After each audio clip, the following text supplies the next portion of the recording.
दोस्तों स्क्रीन पर नजर आ रहे इस मैप को जरा ध्यान से देखिए।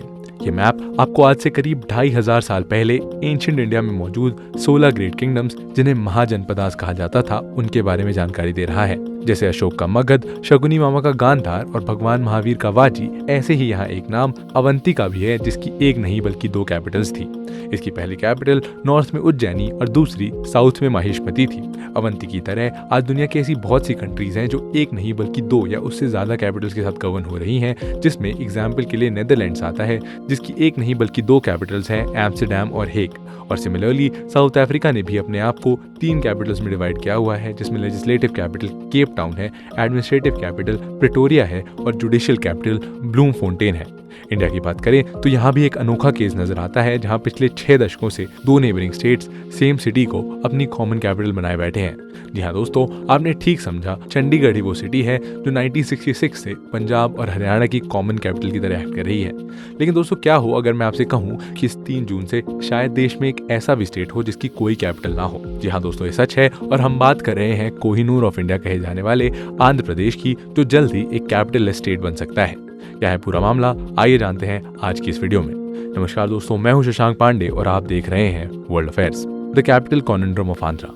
दोस्तों एक स्टेट के रूप में आंध्र प्रदेश का जन्म तब हुआ जब आजादी के बाद मद्रास में मौजूद तेलुगु स्पीकिंग पॉपुलेशन ने खुद को तमिल स्पीकिंग पॉपुलेशन से अलग करने की डिमांड रखी। कई रिवॉल्ट्स, प्रोटेस्ट और हंगर स्ट्राइक के बाद फाइनली जवाहरलाल नेहरू ने इस डिमांड को एक्सेप्ट कर लिया, जिससे 1953 में आंध्र प्रदेश का इमर्जेंस हुआ। हालांकि कुछ ही सालों बाद डेवलपमेंट और रिसोर्सेज के इक्वल डिस्ट्रीब्यूशन और सोशियो कल्चरल इनइक्वालिटीज जैसे मुद्दों के चलते न्यूली फॉर्म आंध्र प्रदेश में फिर एक बार रिवॉल्ट्स और प्रोटेस्ट की आग भभक उठी, जिसकी लपटों में स्टेट कई सालों तक जलता रहा। और दोस्तों फाइनली इस इशू को रिजॉल्व करने के लिए 2014 में आंध्र प्रदेश रीऑर्गेनाइजेशन एक्ट को पास किया गया, जिसने आंध्रा को 2 हिस्सों में बाइफरकेट कर दिया। आदिलाबाद, करीमनगर, मेदक, निजामाबाद, वारंगल, रंगारेड्डी, नालगोंडा, महबूबनगर, खम्मम और हैदराबाद जैसी 10 डिस्ट्रिक्ट के मर्जर से जिस हिस्से का इमरजेंस हुआ उसे तेलंगाना का नाम दिया गया। और इस एक्ट में यह भी मेंशन किया गया कि नेक्स्ट 10 ईयर्स के लिए यानी 2 जून 2024 तक हैदराबाद ही तेलंगाना और आंध्र प्रदेश की कॉमन कैपिटल की तरह एक्ट करेगा। और इस पीरियड के एक्सपायर होने के बाद दोस्तों हैदराबाद सिर्फ और सिर्फ तेलंगाना की कैपिटल मानी जाएगी और आंध्र प्रदेश को अपने लिए एक नया कैपिटल डिक्लेयर करना होगा। दोस्तों इस एक्ट के अकॉर्डिंग आने वाले 3 जून को हैदराबाद के करंट जॉइंट कैपिटल स्टेटस का सीजिंग डे है, जिसके चलते पब्लिक डोमेन में आंध्र प्रदेश की कैपिटल को लेकर कंफ्यूजन बढ़ गया है, क्योंकि कुछ लोग अमरावती को ही आंध्र प्रदेश की रियल कैपिटल मान रहे हैं। और ऐसे में ये सवाल उठने लगे हैं कि आखिर 2 जून के बाद आंध्र प्रदेश की रियल कैपिटल क्या होगी? क्या वो हैदराबाद होगी या अमरावती या फिर कोई और? दोस्तों अब तक की टाइमलाइन पर एक बार नजर डालें तो इस प्रॉब्लम को सॉल्व करने के लिए 2 वायबल प्लान्स फॉर्मुलेट किए गए हैं। एक है चंद्रबाबू प्लान, जिसे हम अमरावती प्लान भी कह सकते हैं, और दूसरा है जगन मोहन रेड्डी प्लान, जिसे 3 कैपिटल प्लान कहा जा सकता है। पहले प्लान को फिलहाल ऑपोजिशन में मौजूद टीडीपी यानी तेलुगु देशम पार्टी के लीडर चंद्रबाबू नायडू ने प्रपोज किया था, जिसके अकॉर्डिंग अमरावती को आंध्रा की नई कैपिटल बनाना तय हुआ था। वहीं दोस्तों दूसरे प्लान को स्टेट को करंटली गवर्न कर रही वाईएसआरसीपी के वाईएस जगन मोहन रेड्डी ने सामने रखा था, जिसके अकॉर्डिंग स्टेट में एक नहीं बल्कि 3 कैपिटल्स होनी चाहिए। आइए अब जानते हैं कि आखिर ये दोनों प्लान्स क्या हैं। लेकिन उससे पहले आप में से कुछ लोगों के मन में ये सवाल आ रहा होगा कि आखिर आंध्रा या किसी भी स्टेट को अपने लिए कैपिटल डेजिग्नेट करने की आखिर क्या जरूरत है। तो दोस्तों इसके कई सारे रीजन हैं। जैसे जनरली कैपिटल ही वो जगह होती है जहां स्टेट में मौजूद सभी एग्जीक्यूटिव, लेजिस्लेटिव और जुडिशियल ब्रांचेस के मेन ऑफिस कॉन्सेंट्रेटेड होते हैं, ताकि डिसीजन मेकिंग प्रोसेस को स्ट्रीमलाइन किया जा सके। सिमिलरली कैपिटल एक स्टेट की यूनिटी और आइडेंटिटी का भी सिंबल होती है, जहां स्टेट अपने मेजर इवेंट्स को ऑर्गेनाइज करता है। हर स्टेट के पास अपनी एक कैपिटल होने का एक कारण ये भी है कि कंट्री के कॉन्टेक्स्ट में हर स्टेट की तरह एक एडमिनिस्ट्रेटिव यूनिट होती है, और ऐसे में ये जरूरी हो जाता है कि हर एडमिनिस्ट्रेटिव यूनिट के पास उसका खुद का एक हेडक्वार्टर हो, और इसीलिए स्टेट अपना कैपिटल डिक्लेयर करता है। Chandrababu plan versus Jagan Mohan Reddy plan.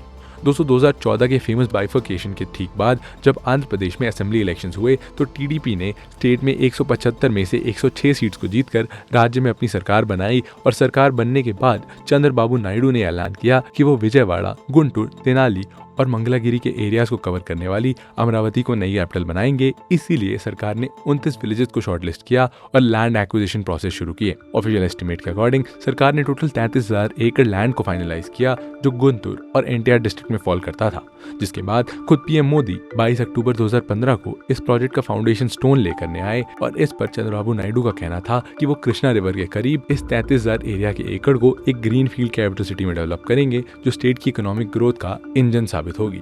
ऐसे में सभी लोगों को लग रहा था कि 2024 में एपी रीऑर्गेनाइजेशन एक्ट में जॉइंट कैपिटल प्रोविजन के एंड होने के बाद अमरावती ही स्टेट की नई कैपिटल डेजिग्नेट होने वाली है। लेकिन इस कहानी में बड़ा ट्विस्ट तब आया जब 2019 के स्टेट इलेक्शंस में जगन मोहन रेड्डी लेड वाईएसआरसीपी ने 151 सीटें जीतकर टीडीपी को सत्ता से बाहर कर दिया। पावर में आते ही जगन मोहन रेड्डी ने चंद्रबाबू नायडू के अमरावती प्लान को लाल झंडी दिखाते हुए उस पर रोक लगा दी और स्टेट की कैपिटल नीड फुलफिल करने के लिए डिसेंट्रलाइज्ड डेवलपमेंट का आइडिया प्रपोज किया। रेड्डी का मानना था किसी एक सिटी या मेजर एरिया को मेगा कैपिटल में डेवलप करने से स्टेट के दूसरे रीजन के इंटरेस्ट निगलेक्ट हो सकते हैं और वो नहीं चाहते कि स्टेट के सभी फाइनेंशियल रिसोर्सेज सिर्फ एक पर्टिकुलर एरिया को डेवलप करने के लिए यूटिलाइज किए जाए। साथ ही उनका ये भी कहना था कि प्रीवियस रिजीम की बैड पॉलिसीज और एडमिनिस्ट्रेशन के चलते स्टेट बैंकरप्सी की कगार पर खड़ा है और ऐसे में अमरावती के 33,000 एकड़ एरिया को ग्रीन फील्ड सिटी में कन्वर्ट करने के लिए ना स्टेट के पास रिक्वायर्ड फाइनेंशियल बैकिंग है और ना ही much needed resources and means.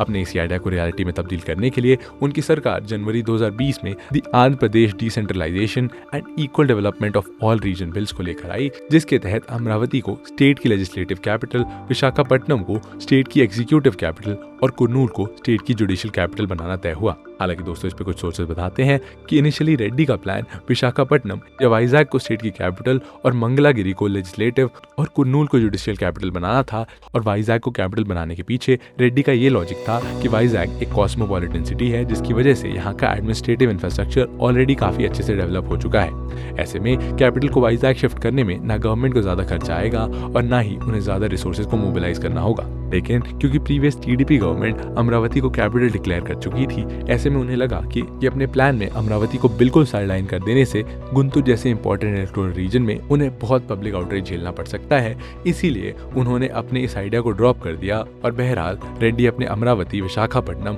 और कुर्नूल बेस्ड 3 कैपिटल प्लान के साथ ही आगे बढ़ रहे हैं। लेकिन इस प्लान के ऑफिशियल होते ही गुंटूर डिस्ट्रिक्ट के वो हजारों किसान सड़कों पर उतर आए जिन्होंने अपने लैंड्स को टीडीपी रिजीम के अमरावती प्लान के लिए सरकार को हैंडओवर किया था। दरअसल जब टीडीपी ने अमरावती को डेवलप करने के लिए 29 विलेजेस से लैंड एक्विजिशन किया था, तब उन्होंने ये कहा था कि सरकार इस रीजन को हैदराबाद की तरह एक फाइनेंशियल हब बनाएगी और जमीन देने वाले किसानों को प्रोजेक्ट कंप्लीट हो जाने के बाद डेवलप्ड लैंड का स्मॉल पोर्शन भी दिया जाएगा। इसीलिए वो फार्मर्स रेड्डी के इस फैसले से ना खुश होकर प्रोटेस्ट कर रहे हैं और प्रोटेस्ट को सिस्टमैटिकली आगे बढ़ाने के लिए फार्मर्स ने राजधानी ऋतु परिरक्षण समिति नाम की एक ऑर्गेनाइजेशन को फॉर्म किया है और इस मामले को लेकर आंध्र हाईकोर्ट पहुंच गए हैं, जिसके बाद 3 मार्च 2022 को हाईकोर्ट ने कहा कि क्योंकि वाईएसआरसीपी सरकार अमरावती को कैपिटल ना बनाने का कोई लेजिस्लेटिव कॉम्पिटेंस कोर्ट के सामने पेश नहीं कर पाई है, इसीलिए उसे प्रीवियसली प्रपोज्ड अमरावती प्लान के साथ ही आगे बढ़ते हुए 6 मंथ के अंदर सिटी को डेवलप करना होगा। और हाईकोर्ट के इस डिसीजन को वाईएसआरसीपी ने सुप्रीम कोर्ट में चैलेंज किया है, जहां अभी भी ये केस पेंडिंग है। करंटली आंध्र प्रदेश में 25 लोकसभा कॉन्स्टिट्यूएंसीज के साथ 175 असेंबली कॉन्स्टिट्यूएंसीज पर भी वोटिंग हो रही है, जिसकी काउंटिंग 4 जून को होनी है। एक तरफ टीडीपी का कहना है कि अगर वो सत्ता में आई तो वो ये इंश्योर करेगी कि अमरावती ही स्टेट कैपिटल बने, जबकि दूसरी तरफ जगन मोहन रेड्डी अपने इलेक्शन कैंपेन्स में ये प्रोक्लेम कर रहे हैं कि वाइजैग ही स्टेट की एडमिनिस्ट्रेटिव कैपिटल होगी और अगर वो चुनाव जीतकर दोबारा सरकार बनाते हैं तो अपनी स्वेरिंग इन सेरेमनी भी विशाखापट्टनम में ही होस्ट करेंगे। और दोस्तों इसकी तीसरी तरफ तेलंगाना में एक्टिव के चंद्रशेखर राव की भारतीय राष्ट्र समिति यानी बीआरएस ये दावा कर रही है कि अगर बीजेपी सेंटर में आती है तो वो 2014 के आंध्र प्रदेश रीऑर्गेनाइजेशन एक्ट को ही अमेंड करके हैदराबाद को भी चंडीगढ़ की तरह यूनियन टेरिटरी बना देगी, जिसके चलते पंजाब और हरियाणा की तरह आंध्र और तेलंगाना को भी till the end of time एक कॉमन कैपिटल ही शेयर करनी पड़ेगी। हालांकि दोस्तों बीजेपी ने बीआरएस के इन दावों को झूठा और बेबुनियाद बताया है और बीजेपी के स्पोक्स पर्सन प्रकाश जावड़ेकर का कहना है कि बीजेपी ने हमेशा हैदराबाद को तेलंगाना की परमानेंट कैपिटल माना है और वो यूटी वाले आइडिया के टोटली खिलाफ है। बहरहाल इन सभी आरोप और प्रत्यारोपों के बीच हमारे लिए ये जानना सबसे जरूरी है कि आखिर इन सब प्लान्स और प्रोजेक्शंस में आंध्रा के लिए सबसे बेस्ट और वायबल ऑप्शन क्या है। What's the best for Andhra? दोस्तों सबसे पहले आइए ऑप्शन नंबर 1 यानी अमरावती प्लान को डिस्कस करते हैं, जिसे सबसे पहले 2014 में प्रपोज किया गया था। दोस्तों नायडू का अमरावती प्लान एक डबल एज स्वॉर्ड यानी दो धारी तलवार की तरह नजर आता है और अमरावती को कैपिटल बनाने का सबसे बड़ा प्लस पॉइंट ये होगा कि ऐसा करने से सरकार आंध्रा में दूसरे रैपिडली डेवलपिंग स्टेट्स की तरह एक वर्ल्ड क्लास सिटी बिल्ड कर पाएगी जो इंडिया समेत दुनिया की दूसरी मेगा सिटीज़ के साथ कम्पीट करे, जिसके चलते स्टेट में एडिशनल एम्प्लॉयमेंट अपॉर्चुनिटीज़ और न्यू इकोनॉमिक एक्टिविटीज़ क्रिएट होंगी। साथ ही क्योंकि अमरावती स्टेट के ऑलमोस्ट सेंटर में लोकेटेड है, इसीलिए इसे बाकी रीजन से ज़्यादा इजीली कनेक्ट किया जा सकता है, जिसके चलते इसका डेवलपमेंट आसपास मौजूद लेस डेवलप्ड रीजन को क्विकली ग्रो होने का पैसेज प्रोवाइड करेगा। हालांकि नायडू साहब का ये मूव एक हाई रिस्क हाई रिवॉर्ड बेट भी साबित हो सकता है और इसके 3 मेन रीजन हैं। नंबर 1 कि एक एस्टिमेट के मुताबिक अमरावती को डेवलप करने के लिए सरकार को अप्रॉक्सीमेटली 1.01 लाख करोड़ रुपए स्पेंड करने होंगे, जो ऑलरेडी एक हाई डेट वाले स्टेट की फाइनेंशियल हेल्थ को लॉन्ग टर्म में पूरी तरीके से अनस्टेबल कर देगा। और नंबर 2 इंडिया और वर्ल्ड के दूसरे जिन भी इलाकों में अमरावती के स्केल की ग्रीन फील्ड प्रोजेक्ट्स बनाए गए हैं उनमें से ज्यादातर प्रोजेक्ट कैटास्ट्रॉफिक फेलियर साबित हुए हैं। और नंबर 3 अमरावती को डेवलप करने से इस रीजन की बायोडाइवर्सिटी हाईली डैमेज होगी और सालों से गुंटूर और विजयवाड़ा के बीच मौजूद ये रीजन अपने इमेंस एग्रीकल्चरल आउटपुट और रिच फॉरेस्ट एरिया के लिए जाना जाता है, जो मॉनसून सीजन में यहाँ बहने वाली कृष्णा रिवर की फ्लडिंग को स्टेट के इनर रीजन तक नहीं पहुंचने देता। ऐसे में अमरावती का डेवलपमेंट अपने साथ कुछ नए एनवायरमेंटल चैलेंजेस भी लेकर आ सकता है। इसके बाद दूसरा वाइबल ऑप्शन है जगन मोहन रेड्डी का। दोस्तों अगर हम इस पूरे इशू को प्योरली आइडियलिस्टिक अर्बन डेवलपमेंट के व्यू से देखें तो रेड्डी का प्लान अमरावती को डेवलप करने से ज्यादा बेटर नजर आता है, क्योंकि ना इसके लिए सरकार को एडिशनल फाइनेंशियल लाइबिलिटीज बियर करनी होंगी और ना ही ऐसा करने से स्टेट में न्यू एनवायरमेंटल चैलेंजेस पैदा होंगे। तीनों सिटीज के कैपिटल बनने से गवर्नमेंट की वर्किंग एफिशिएंसी बेटर और स्मूदर होगी और क्योंकि ये तीनों सिटीज ऑलरेडी अच्छे रोड इंफ्रास्ट्रक्चर से कनेक्टेड हैं तो सरकार के लिए अपने रिसोर्सेज को आपस में मूव करना भी यहाँ पर काफी हसल फ्री रहेगा। साथ ही दोस्तों वाइजैक को एक एग्जीक्यूटिव कैपिटल के रूप में डेवलप करने से इस पोर्ट एंड इंडस्ट्रियल सिटी की इकोनॉमी मल्टीफोल्ड जंप के साथ ग्रो करेगी।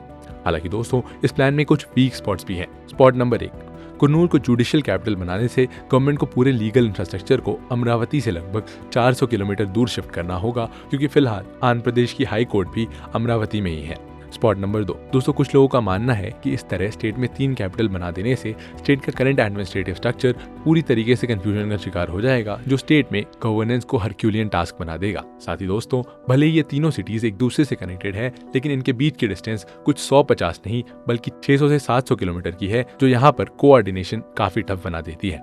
स्पॉट नंबर 3 जो इस पूरे प्लान का सबसे डिबेटेबल वीक स्पॉट है, अमरावती के किसानों का क्या। दोस्तों क्योंकि सरकार उन्हें ऑलरेडी कुछ प्रॉमिस कर चुकी है और उन्होंने सरकार पर भरोसा करके ही अपनी जमीन सरकार को सौंपी है, तो यहाँ एक बात तो साफ है कि जगन मोहन रेड्डी चाहे या ना चाहे उन्हें अमरावती को डेवलप तो करना ही होगा। ऑलरेडी टीडीपी रिजीम में इस रीजन पर काफी पैसा लग चुका है और ऐसे में सिर्फ पॉलिटिक्स के चलते इस एरिया के डेवलपमेंट प्रोसेस को बीच में रोक देना एक स्मार्ट मूव नजर नहीं आता है। ऐसे में यहाँ पर सवाल ये है कि आखिर इस कॉम्प्लिकेटेड इक्वेशन का क्रैक कोड क्या हो सकता है। दोस्तों आंध्र प्रदेश के सभी फाइनेंशियल, ज्योग्राफिकल और सोशल फैक्टर्स को कंसिडरेशन में लेने के बाद ऐसा लगता है कि ना ये स्टेट नायडू के अमरावती प्लान के साथ आगे बढ़ सकता है और ना ही रेड्डी के 3 कैपिटल प्लान के साथ। दोस्तों स्टेट के लिए बेस्ट ऑप्शन यही होगा कि वो 3 कैपिटल के जिग्सॉ पजल में ना पड़ते हुए केवल एक कैपिटल के साथ ही आगे बढ़े, लेकिन वो एक कैपिटल अमरावती नहीं बल्कि विशाखापट्टनम या वाइजैक होनी चाहिए। दोस्तों डिस्पाइट द फैक्ट कि वाइजैक के एरिया साइक्लोन प्रोन है और यहाँ पहुंचने के लिए आपको स्टेट के ऑलमोस्ट सदर्न एंड पर जाना होगा, लेकिन करेंटली वाइजैक आंध्रा की लार्जेस्ट और स्टेट की फास्टेस्ट ग्रोइंग सिटीज में से एक है और इस न्यू वेंचर के लिए इसके पास रिक्वायर्ड इंफ्रास्ट्रक्चर भी है और ग्लोबल इकोनॉमी से कनेक्ट होने के लिए इसके पास खुद का एयरपोर्ट और इंटरनेशनल पोर्ट भी है।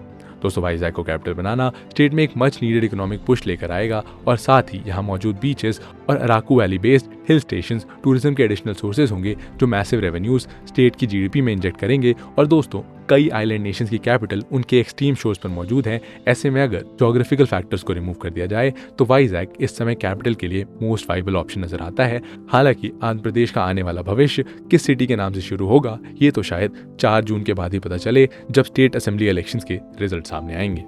कंक्लूजन दोस्तों इकोनॉमिस्ट और ऑथर प्रकाला प्रभाकर अपनी डॉक्यूमेंट्री कैपिटल ट्रेजेडी अमरावती में ये क्लेम करते हैं कि जहां एक तरफ अपने मतलब के लिए चंद्रबाबू नायडू ने आंध्रा की जनता को अमरावती नाम का एक सपना बेचा है, तो वहीं दूसरी तरफ अपने एजेंडाज को फुलफिल करने के लिए रेड्डी ने लोगों के सपने को शैटर कर दिया है, जिसके चलते अभी भी आंध्रा एक कैपिटल स्टेट बना हुआ है।